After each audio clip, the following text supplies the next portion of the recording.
17 நாள், ஒரு நாள் 2 நாள் இல்ல, தமிழகத்தில் ஒரு முதலமைச்சராக இருக்கக்கூடியவர் இங்கே இருக்கிற அத்தனை பிரச்சனைகளை விட்டுவிட்டு 17 நாட்கள் தொழில் முதலீடுகளை ஈர்ப்பதற்காக செல்கிறேன் என்று சென்று விட்டு வந்தார். எதை கொண்டு வந்தாரு? மொத்தமே 7000 கோடியில பேப்பர்ல பரிந்துரை பண்ணுவோம் பாருங்க. MOU என்கிற புரிந்துணர்வு ஒப்பந்தம் என்ற அடிப்படையிலே மிக சாதாரண 7000 கோடி என்பது மிக சொற்பமான தொழில் முதலீடு. இந்த தொழில் முதலீட்டு அது தமிழகத்தில் இருக்கிற அத்தனை நிறுவனங்களிடம் அங்க விரிவாக்கத்திற்கான நிதியை தவிர புதிதாக ஒரு நிறுவனத்தில் கூட ஒப்பந்தம் போடவில்லை. இதற்காக குடும்பத்தோடு அங்க அமெரிக்கா போயிட்டாரு, சிகாகோ போயிட்டாரு, சான் பிரான்சிஸ்கோ போயிட்டாரு.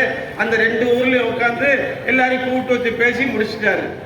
இந்த பேரம் தமிழகத்திற்கு தேவையா? இந்த 10 அவர் உருவாக்கிய நிறுவனங்கள் தமிழகத்துக்கு என்றைக்கு வரப்போகிறது? சரி, இதெல்லாம் நம்மளை பொறுத்த வரைக்கும் மதுரை எடுத்துப்போம். இவ்வளவு தமிழ்நாட்டில் இத்தனை கோடி கொண்டாந்தீங்க இல்ல, மதுரைக்கு எத்தனை கோடி தெரியுமா கொண்டாந்துருக்கிறாங்க? வடவழிஞ்ச ஐடி பார்க்கு, அது இருக்கிற ஐடி பார்க்கு ஏற்கனவே ஒப்பந்தம் பண்ணதுக்கு மொத்தம் 50 கோடி ரூபாய். இவ்வளவு அமெரிக்காவுக்கு போய் சான் பிரான்சிஸ்கோவில் போயிட்டு அங்க இருந்துட்டு வெறும் 50 கோடி ரூபாய் திட்டத்தை தமிழகத்தில் உள்ள மதுரை மாவட்டத்துக்கு கொண்டு வந்து அது காகித ஒப்பந்தம். இதுக்கு 50 கோடி ரூபாய்க்கு தமிழகத்துக்கு அங்க போகணுமா?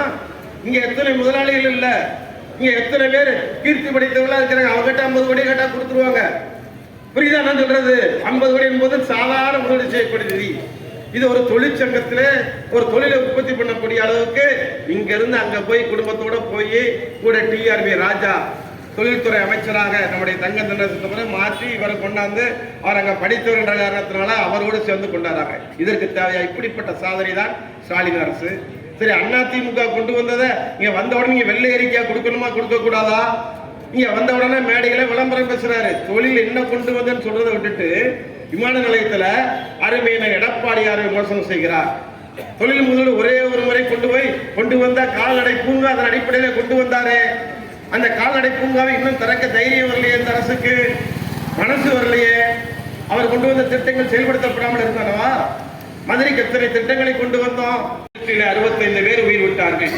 தினந்தோறும் குளங்களிலே, மின்கரையிலே மக்கள், தொண்டர்கள், மாணவர்கள் உயிரை நீத்துக் கொண்டிருக்கிறார்கள். தாமிரபரணி ஆற்றிலே நீத்துக் கொண்டிருக்கிறார்கள். பாதுகாப்பு இல்லை. வனவிலங்குகள் செத்துக்கொண்டு, யானைகள் செத்துக் கொண்டிருக்கின்றன. உண்மையிலே இந்த மாதிரி பல்வேறு தவறுகள் நடப்பதற்கு இந்த அரசு சட்டம் ஒழுங்கை கெட்டுப்போய் கிடக்கிற அரசு தான் இன்றைக்கு திமுக அரசு இருந்து கொண்டிருக்கிறது. அதிமுக கொண்டு வந்த திட்டங்கள் எல்லாம் முடக்கி போட்டீங்களே. நாங்க சொன்னோம், இங்க கொண்டு வந்து ராஜேந்திரனும் அருமை MLAவும் நம்முடைய வெற்றி செல்வியும் குலத்துக்கணும் பொன்னுச்சாமியும் அடையாள அட்டை கொடுக்கிற போது நாங்க என்ன சொன்னோம்? இந்த நவீன அடையாள அட்டை கொடுக்கிற போது பல பேர் கேட்டாங்க, அடையாள அட்டை ATM கார்டு மாதிரி இருக்கு, ATMல பேங்க்ல ATMல போட்டா கார்டு வருமா, பணம் வருமான்னு கேட்டாங்க. அன்றைக்கு நாங்கள் சொன்னோம், வரும். எப்ப வரும்னா 2026 எடப்பாடியார் முதலமைச்சர் ஆன உடனே அதுல போட்ட உடனே திமுக நிறுத்தி வைத்திருக்கிற தாலிக்கு தங்கம் திட்டம், அந்த தாலிக்கு தங்கம் திட்டம் வரும். கொண்டாந்து ஒரு கூட்டத்தை போட்டாங்க. எந்த பட்டா கொடுத்தாங்க? உண்மையான பட்டா கொடுக்கப்பட்டதா? ரத்து செய்யப்பட்ட பட்டாக்களை ஏற்கனவே கொடுத்தவர்களுக்கு கொடுக்கப்பட்ட ரத்து செய்யப்பட்டவர்களை மீண்டும் கொடுத்து அது ஆன்லைன்ல பேப்பர்ல கொடுத்து உண்மையான இடத்தை அடையாளம் காமிக்கல. அதைத்தான் அதுக்கு பேர் வச்சிருக்கிறோம். அந்த பட்டாக்கும் விலை கொடுத்து வாங்குற நிலைமை. விலை கொடுத்து வாங்குற விலையில்லா பட்டாக்களை இன்றைக்கு இங்க இருக்கிற மேலூர்ல இருக்கிற கச்சராமேட்டில் இருக்கிறவங்களை கொண்டு போய் எங்க திருப்போன்ற வளையகுளத்துல போய் 1.5 சென்ட் கொடுத்து அவர் என்னைக்கு வீடு கட்டுவாங்க? வீடு கட்ட முடியுமா? குடியிருக்கிறவருக்கு ஒரு முறையாக பட்டாவை கொடுத்தா கூட போதும். யாரு நத்தம் புறம்போக்கில் குடியிருக்கிறார்களோ அவங்களுக்கு முறையாக பட்டாவை கொடுக்க இந்த அரசு ஒழுங்கா முயற்சி எடுக்கணும். அதை விட்டுட்டு வெறும் விழா எடுப்பதற்காக, ஒரு நிகழ்ச்சி நடத்துவதற்காக பட்டாக்களை கொடுத்து முறைகேடான முறையிலே இன்றைக்கு செய்திருக்கிறது தான் இந்த அரசு. திமுக கூட்டணி கட்சி ஒவ்வொருத்தரும் போராட ஆரம்பிச்சிட்டாங்க. திமுக கூட்டணி கட்சி மட்டுமே வந்து குளிர்காய நினைத்தீர்கள். நிலைமை என்ன? எல்லா கட்சியும் ஒன்றொன்றா விலக போகிறது. 2026 திராவிட முன்னேற்ற கழகம் தனிமைப்படுத்தப்பட சூழ்நிலை தான் இருக்குது. உங்களுக்கு நன்றாக தெரியும். நிலவேறு கூட்டணி மட்டும் வச்சு திமுக மீண்டும் ஆட்சிக்கு வந்து நினைக்கிறாங்க. கூட்டணி எவ்வளவு நாள் இருக்க முடியும்? எத்தனை நாள் உடைய செய்கிற தவறுகளை பொறுத்து கொண்டிருக்க முடியும்? இன்னும் திருநெல்வேலியில காங்கிரஸ் மாவட்ட தலைவர் ஜெயக்குமார் கொலை செய்யப்பட்டாரு. கொலைகாரர்களை கண்டுபிடித்தார்களா? சென்னையில ஆம்ஸ்ட்ராங்கை கொலை செய்தார்களே, அந்த கொலையின் அடிப்படை தத்துவம் யார் என்பது இதுவரை கண்டுபிடித்தார்களா? இதெல்லாம் விடுங்க. நம்ம நேரு தம்பி ராமஜெயம் கொலை பண்ணணும், திமுக ஆட்சி வந்து கண்டுபிடிச்சிடும் சொன்னாங்களே, ராமஜெயம் கொலை பண்ணது இதுவரை கண்டுபிடித்தார்களா? ஏன் எல்லாத்தையும் விட நம்ம அண்ணன் தானா கிருஷ்ணன் விடுதலை செய்யப்பட்டாரு, அவரை கொலை பண்ணது யாரும் கண்டுபிடிச்சா? திமுக ஆட்சி தானே இருக்கு, அதை கண்டுபிடிச்சாங்களா? எந்த திட்டத்தையும் எந்ததையும் கண்டுபிடிக்க முடியாத அரசுதான் இருக்கு. நிர்வாக திறமையற்ற அரசுதான் திமுக அரசு. மாற்றுவதன் மூலம் தாங்கள் நிர்வாகத்தை சீர்படுத்துவதாக நினைத்துக் கொண்டு இன்றைக்கு மாற்றிக் கொண்டிருக்கிறார்கள். இப்படிப்பட்ட அந்த அரசாங்கத்தை வீட்டுக்கு அனுப்ப வேண்டிய கட்டாயம் வந்துருச்சு. மின்சார கட்டணம் உயர்ந்து போச்சு, வீட்டு வரி உயர்ந்து போச்சு, பால் விலை கலப்படமாகி போச்சு. எல்லா வகையிலையும் இன்றைக்கு இந்த அரசு ஒவ்வொரு வரியா ஏற்றி கொண்டே இருக்கிறது. பெட்ரோல் விலையை டீசல் விலையை குறைக்க முடியல, எந்த விலை குறைக்க முடியல. ரேஷன் கடையில முறையா சப்ளை செய்ய முடியல. பாம் ஆயிலும் பருப்பும் போன மாசம் முதல் மாசத்துக்கு இந்த மாசம் கொடுக்குறாங்க, 3 மாசம் கழிச்சு கொடுக்குறாங்க. இதுதான் நிலைமை. அப்படிப்பட்ட இந்த அரசு மக்களுக்கு தேவையா? இன்னைக்கு அண்ணாவுடைய காலத்துல ஒரே பேருந்து வாங்கி முத நாளே இதாயிருச்சு, ஓட்ட முடியல. அங்க ரோப்காரு முத நாளே தொடங்கி வச்சாங்க, முத நாளே ரோப்காரு திருத்த இந்த மலையில நின்று போச்சு. எந்த திட்டமும் முறையா சிறப்பா செய்யல. இப்படிப்பட்ட அரசாங்கம் இன்னைக்கு இருக்குது. நேற்று முன்தினம் சென்னையில கரண்ட் அத்தனத்தோடு மொத்தமா ஆஃப் ஆகி போச்சு. 3 மணி நேரம் சென்னை மாவட்டத்தில் முழுவதும் மின்சார தட்டுப்பாடு. நிர்வாகம் சரியில்லை. சரி, அதெல்லாம் விடுங்க. நம்ம பத்திரம் பதிய போறோமே, பத்திரம் பதிய போகும்போது அங்க பத்திரத்துல 2 மணி நேரம் சர்வர் வேலை பார்க்கலன்றாங்க.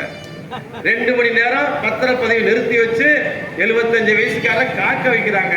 என்ன காரணம்? ஒரு தகவல் கிடைக்கிறது, உண்மையா பொய்யான்னு தெரியல. தகவல் சொல்றாங்க, சென்னையிலையும் மற்ற இடத்துலையும் பெரிய பத்திரம் பதிகிறதா இருந்தா அந்த பத்திரம் பதிகிற வரைக்கும் கரண்ட் சர்வரை கொஞ்ச நேரம் நிப்பாட்டு, அங்க இருக்கிற துறை மந்திரிட்டையும் துறை அதிகாரிட்டையும் ஒப்புதல் வாங்கின பிறகுதான் அந்த சர்வரை இயங்கணும்ன்றாங்களாம். எவ்வளவு பெரிய குற்றச்சாட்டு! மக்கள் பேசிக்கொள்ள குற்றச்சாட்டு இது. அந்த அளவுக்கு எல்லா துறையும் மோசமான துறை. எந்த துறை? கல்வித்துறையில பாத்தீங்கன்னா படுமோசமா போயிட்டு இருக்கு. உயர்கல்வித்துறை மோசமா போயிட்டு இருக்கு. மதுரை காமராஜ் முந்தி நம்ம மில்லுல தான் மேலூர் மில்ல சம்பளம் போடாம மூடினாங்கன்னா, மதுரை காமராஜர் பல்கலைக்கழகத்தில் PhD படிச்ச பேராசிரியருக்கு 3 மாசமா சம்பளம் இல்லை. அங்க வேலை பார்க்கிற காவலாளிக்கு 4 மாசமா சம்பளம் இல்லை. அது என்னன்னு கேட்கறதுக்கு அந்த துறை மந்திரி தயாரா இல்லை. எல்லா பக்கமும் தெரியல. இப்ப கொஞ்ச நாள் நீங்க பார்த்திருப்பீங்க, மின்சாரத்தினாலேயே நிறைய பேர் உயிரை விட்டுட்டு இருக்காங்க.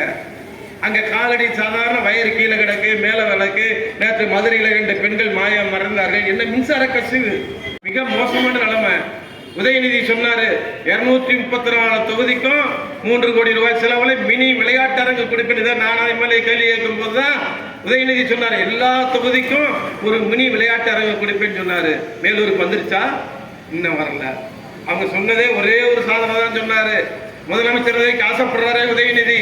அவர் அங்க அமெரிக்கால இருக்கும் போதே நம்ம முதலமைச்சர் ஆக்ட் பண்ணலாம் முயற்சி பண்றாரு. அந்த உதயநிதி சொன்னாரு 234 தொகுதிக்கும் ஒவ்வொரு தொகுதிக்கும் மினி விளையாட்டு அரங்கு நிறைவேற்ற முடிந்ததா?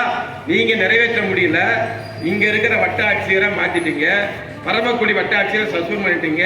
அந்த ரெவன்யூ டிபார்ட்மெண்ட்ல கேட்டா ஐயா இருக்கிறதுக்குள்ளே நல்ல தாசதார் அவரையா அவரை மாத்திட்டாங்கன்றாங்க. அந்த பிடிஓ அம்மா செல்லம்பட்டி பிடிஓ அம்மா கேட்டா அந்த அம்மா நல்லா வேலை பார்க்குமா, அவரை மாத்திட்டாங்கன்றாங்க. நல்லவர்களுக்கு வேலை இல்லாத சூழ்நிலை தான், நல்லவர்களுக்கு பணி இல்லாத சூழ்நிலை தான் இந்த அரசு தொடர்ந்து கொண்டிருக்கிறது. இப்படிப்பட்ட தவறுகளுக்கு உச்சகட்டத்தில் இருக்கிற இந்த அரசை வீட்டுக்கு சூழ்நிலையில காங்கிரஸ் கட்சி விமர்சிக்க ஆரம்பிச்சிட்டாங்க. ஏதோ ஒரு வகையில போராட்டம் பண்றாங்க. கம்யூனிஸ்ட் கட்சி ஏற்கனவே போராட்டம் பண்ணிட்டாங்க. மதிப்புக்கு திருமாவளவே ஏற்கனவே போராட்டம் பண்ணிட்டாரு. திமுக எந்த கூட்டணி தொடர்ந்து இருக்க போகிறது? தொடர்ந்து இருக்க முடியுமா? இன்னும் 1 வருஷம் இருக்கு. எங்களை பொறுத்த வரைக்கும் அண்ணா திமுக பொறுத்த வரைக்கும் யார் கூட்டணி வரா வரல என்பது பிரச்சனை இல்லை. எங்களுடைய அறிவியல் எடப்பாடியார மிகப்பெரிய ராஜ்யத்தில் யாராவது நினைச்சு பார்த்தோமா? இரட்டைலையை காப்பாத்தினாரு. இந்த கட்சி அழிஞ்சு போகும் சொன்னாங்களே, 3 மாசம் 3 வருஷம் கணக்கு போட்டாங்களே. இரட்டைலையை கைப்பற்றணும், தலைமை கழகத்தை கைப்பற்றணும். இன்றைக்கு மக்கள் மத்தியில் முன்னின்று ஒரே தலைவராக வந்து எடப்பாடியார் மீண்டும் ஆட்சி பொறுப்பு வந்து உறுதியோடு நிற்கிறாரு.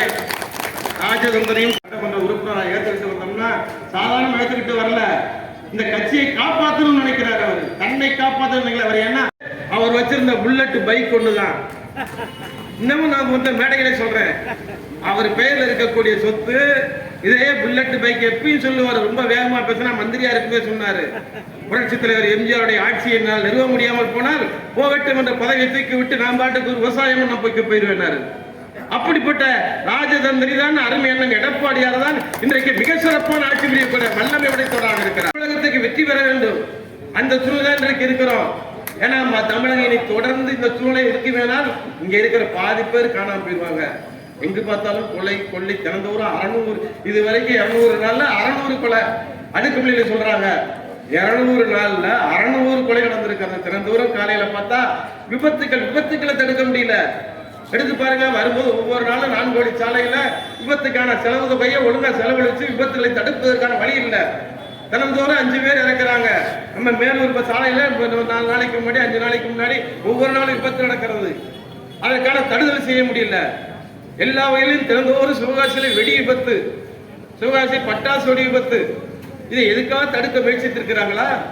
அருமை அண்ணன் சொன்ன மாதிரி, நம்ம தங்கமணி சொன்ன மாதிரி, கள்ளச்சாராயத்தை குடிச்சு இறந்தவங்களுக்கு 10 லட்சம் ரூபா, இங்க மின்சாரம் தாக்கி இறந்தவங்களுக்கு 2 லட்சம் ரூபா, தண்ணியில இறந்து போன தாமத வண்டியில போனவங்களுக்கு 2 லட்சம் ரூபா, மலையில வீடு எழுந்து வந்தா 1 லட்சம் ரூபா.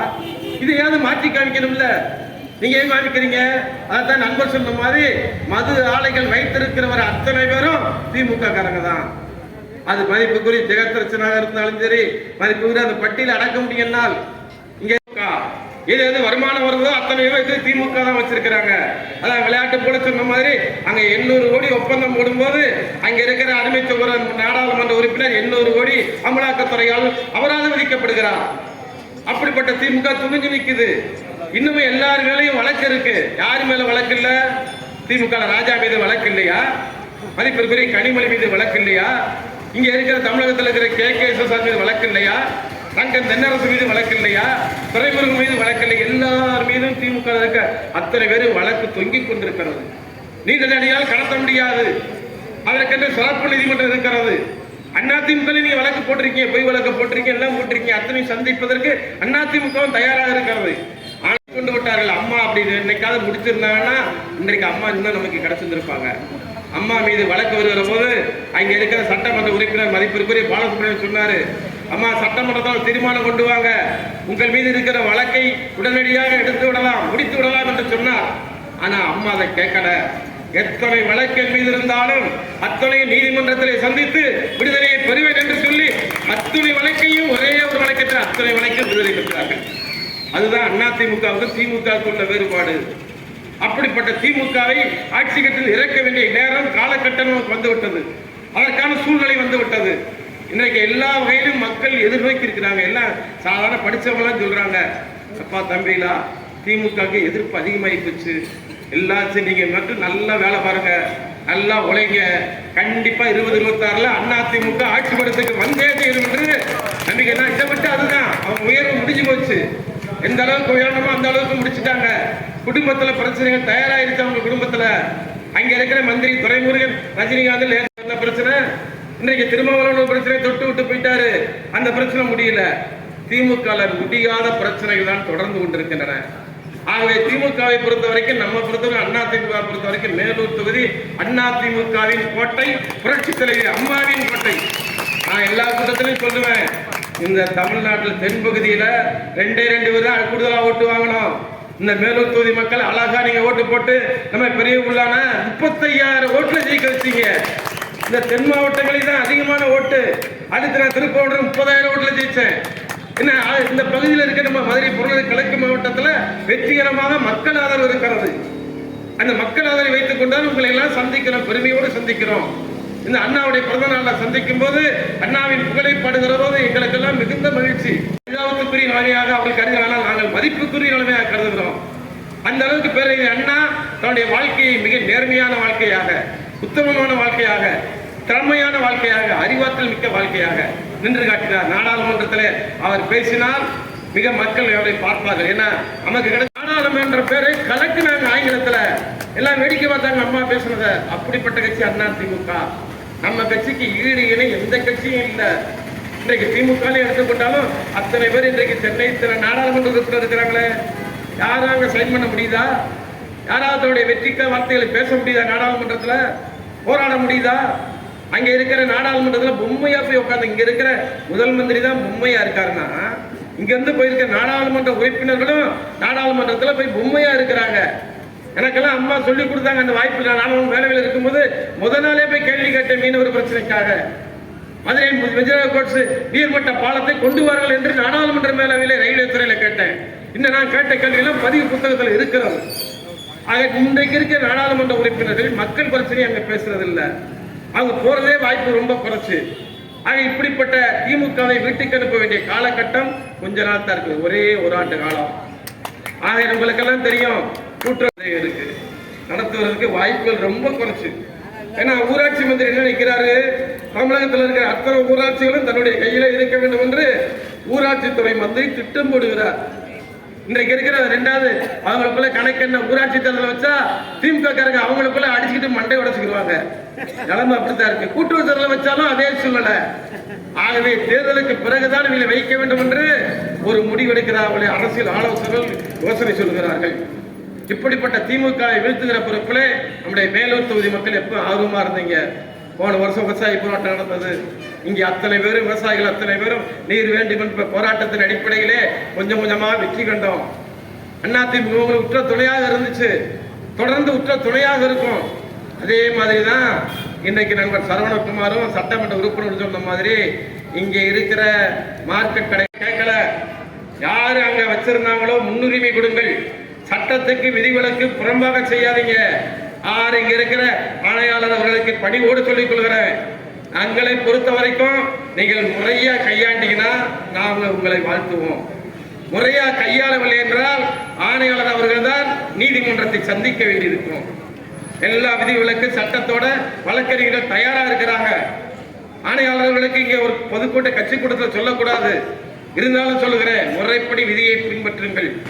மிகச் சிறப்பாக இருக்க வேண்டும் என்றால் அதிமுக சொன்ன மாதிரி அவங்க போராடுறதுக்கு தயாராக இருக்கின்றார். மேலூர் நகர கழகம் அது போன்ற முறையாக கையாளவில்லை என்றால் அவர்கள் போராடுவதற்கு தயாராக இருக்கிறார்கள். நாங்கள் பொதுச் செயலாளர்கிட்ட சொல்லிடுவோம். அதற்கான வேண்டுகோளோடு அவர்களுக்கு உரிய அனுமதி கொடுக்கப்படும். ஏன்னா அந்த வகையில் நீங்க விமானத்திற்காக அல்ல, இது விதிமுறைகளை கையாளுதான் போய் பார்க்கணும். எல்லா இடத்துலையும் உங்களுக்கு ஒன்று சொல்றேன், திமுக ஆட்சி வந்த பிறகு பல கட்டடத்தை திறந்துட்டாங்க. ஆனா இன்னும் எந்த கட்டடத்தை அனுமதி கொடுக்கல. உங்களுக்கு தெரியுமா, மதுரை கடையில கடை கட்டி முடிச்சு எவ்வளவு நாள் ஆச்சு? பெரியார் பக்கத்துல அதிமுக ஆட்சி காலத்துல தான் அத்தனை கடையும் கட்டணும். அத்தனை கடையும் இன்னைக்கு வாடகைக்கு பிடிக்க முடிஞ்சதா? இன்னைக்கு அரசுடைய வருமானம் கிடப்புல இருக்கிறது. நீதிமன்றத்துக்கு போனா நீதிமன்ற வருவாய் இழப்புக்கு காரணம் இந்த அரசு. அங்க மீனாட்சி இடத்துல அங்க 100 கடை இந்த மீனவர் பார்க்கிங்ல கட்டிட்டாங்க, 50 கடை 60 கடை கட்டிட்டாங்க. கட்டி முடிச்சு திறப்புல முடிஞ்ச 4 மாசம் ஆச்சு, இன்னும் வாடகை தொடங்க. ஒரு கடையை முறையாக சரியான வழிமுறையோட கையாண்டா நேரம் முடிஞ்சிருக்கும். ஆனா குறுக்கு வழியை கையாளுகளும் முறைகளை கையாளுகிறதுனால அரசுக்கு வர வேண்டிய வருவாய் அப்படியே முடக்கப்பட்டு கிடக்கிறது. ஆகவே இந்த வகையில திமுகவை பொறுத்த வரைக்கும் இந்த நிர்வாகத்தையும் சிறப்பாக செய்யல, மக்களையும் ஒழுங்கா காக்கல, மக்களுக்கு உதவியும் ஒன்றும் செய்யல, மிகச்சிறப்பான உதவி ஒன்றும் செய்யல. உரிமை தொகையை நாங்கள் சொன்ன மாதிரி அதிமுக வந்து உரிமை தொகை கொடுக்கும்போது அடுத்த 2026க்கு பிறகு நாங்கள் பொதுச்செயலாட்ட கேட்டோம். ஏன்னா பொதுச்செயல் ஒரு வார்த்தையை சொன்னா செஞ்சுதான் முடிப்பார். எனக்கு நினைவு இருக்கிறது, வேலம்மாள் கெஸ்ட் ஹவுஸ்ல இந்த விவசாயிகளுடைய கடன்கள்லாம் உடனே தள்ளுபடி பண்ணுங்க கேட்டோம் எல்லாரும். அவர் அப்பா இவ்வளவு ரூபாய் எங்கப்பா போறது, இத்தனை ரூபாய் எப்படி அரசு கொடுக்க முடியினாரு. எங்கிட்ட சொல்லிட்டு அங்க போய் அதிகாரியை கூட்டு பேசி அடுத்த நாள் விவசாயிகளுடைய கடனை தள்ளுபடி செய்வதற்காக உத்தரவிட்டவர் எடப்பாடியார். அத்துணை உரிமை ரேஷன் கார்டுல மஞ்சள் கார்டு, சிவப்பு கார்டு, எந்த கார்டு, வெள்ளக்கார்டு பார்க்காம ஒவ்வொரு குடும்ப தலைவிக்கும் 2000 ரூபாய் குறைந்தபட்சம் அதிமுக ஆட்சியில் கொடுக்கப்படும் என்ற வாசகத்தை சொன்னாரு. நான் கூட சொன்னேன், காங்கிரஸ்காரங்க சும்மா போகாதவருக்கு வழி சொல்ற மாதிரி 3000 ரூபாய் அறிவிக்குவான்னு கேட்டேன். இல்லப்பா அதெல்லாம் அளவா பேசுங்கப்பா நாங்க. அதைத்தான் நானும் சொல்றேன். இன்னைக்கு கார்கே 3000 ரூபாய் அறிவிச்சிருக்காரு. ஆட்சிக்கு வர முடியுமா முடியாதான்னு சந்தேகம். போகாத ஊருக்கு வழி சொல்லுவாங்க பல பேரு, போகாத ஊருக்கு திட்டம் சொல்லுவாங்க. ஆனா அதிமுக சொல்வதைத்தான் செய்யும். எடப்பாடியார் 11 மருத்துவக் கல்லூரியை கொண்டாடுறது திட்டமிட்டு பண்ணார்ல, யாராலையும் முடிஞ்சா?